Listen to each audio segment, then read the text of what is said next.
बातमी अमरावतीतून आहे। कंत्राटदार पाणी पुरवठा करणाऱ्या कर्मचाऱ्यांनी ठिय्या आंदोलन केलंय। 18 कोटी रुपये थकवल्यानं कंत्राटदार मजूर आक्रमक झालेत। अमरावतीतील पाणी पुरवठा बंद करण्याचा इशारा त्यांनी दिलेला आहे।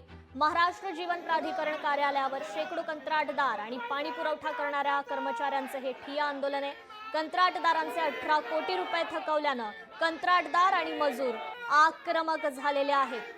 तर संपूर्ण अमरावती जिल्हा आणि अमरावती शहरातील पाणी पुरवठा बंद करण्याचा इशाराही त्यांनी दिलाय।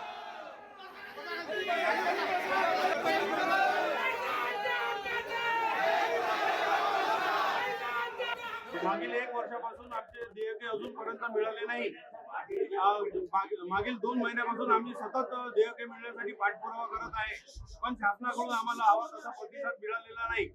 आमच्या भरोश्यावर सर्व कर्मचारी, आम्ही कंत्राटदार आहोत, आमच्या भरोश्यावर हजारो कर्मचारी आहे, त्यांची सुद्धा दिवाळी अंधारात गेल्याशिवाय राहणार नाही। तरी आमची एकच कळकळीची विनंती आहे की या 1.5 दिवसात युद्ध स्तरावर प्रयत्न करून आमचे देयक त्वरित अदा करण्यात यावे। लोकशाही मराठी ऐका, पहा, जागरूक रहा।